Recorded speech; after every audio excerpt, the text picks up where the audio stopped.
ابو سعید خدری په جنت البقیع کې آرام فرما دی. هغه مبارک نه روایت ته ابو سعید خدری نه رضی الله عنه امام بخاری امام مسلم دا حدیث دواړو روایت کړی چې حضور مبارک صلی الله علیه وسلم او هغه سره مونږ خپل ځان یادای مونږ چند صحابه. ابو سعید خدری فرمایي مونږ ور سره رمضان کریم میاشتې په اول عشره کې اعتکاف تکې ناس.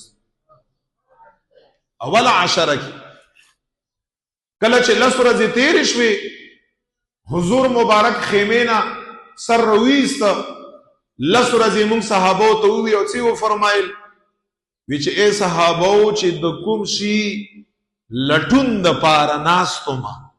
خلق اعتکاف کې د کوم شي لټون د پاره کېنی او ته څه شي پاره کېنی وی چې د کوم شي لټون د پاره چې ناستو ما جبریل علیہ السلام مبارک را لراغه او راتوی فرمایل قربان اغلق مخ کې رہے په دغه اولنو لس ورځو کې هغه شی نشتا. مونږ به لس ورځې نورم کینو منځنۍ عشره پیغمبر علیه السلام کې ناس مبارک او چې کله د شلمې ورځې سحر شو سبعی شو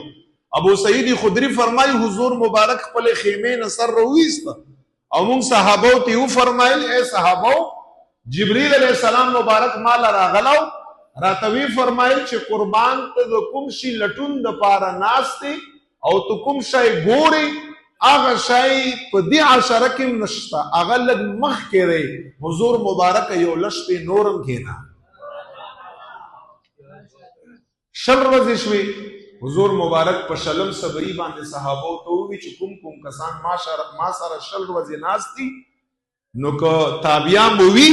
نو یو لس ورځې را سره نورم کېنی دا اخیرنۍ عشره کې را سره کېنی بختور صحابه چې دې ورځې په اعتکاف کې محمد مصطفی علیه السلام سره تیری کړي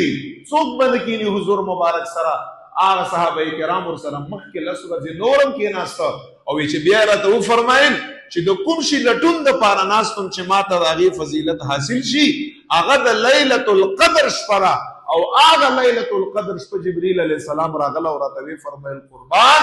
اخرنۍ عشرې په لس شپو طاق شپو کې الله کی خیرات حضور مبارک لس شپې نورم اعتکاف وکړ پورا میاشتم نبی علیہ السلام اعتکاف کړه. فلسفه سوا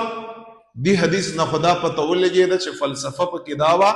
چې د لیلة القدر د شپې هغه فضیلت او ثواب معتکف ته لږ په اسانه باندې میلاوږي ځکه هغه تیار په جماعت کې الله چوکټ لګوره راغلی دی دا اعتکاف کې مسجد لراتلل مسجد د خدای پاک کور دی جل جلاله او دلته ورته بستره اچول د دې داسې مثال دی لکه ته چې چاته په دروازه کې بستره واچوي چې زه ستا له راغلی یم دا بستره مې ورته اچولې ده زما دا شیان دي که زما دا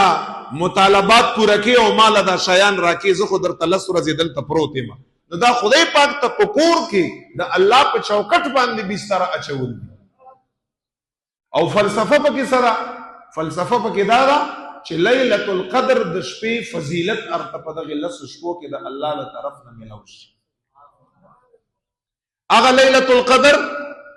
چې د حدیث مطابق په اخیرنۍ عشره په طاق شپو کې نبی علیہ الصلوۃ والسلام مبارک فرمای انسان ته ملاوږي یوشتمم کېدای شي درویشتمم کېدای شي پنځشتمم کېدای شي اوویشتمم کېدای شي یو کم دیشمم کېدای شي. فلسفه پکې دا او ته ځان سره موبایل رانه نه باسي او لږ پې ته څه شی کوي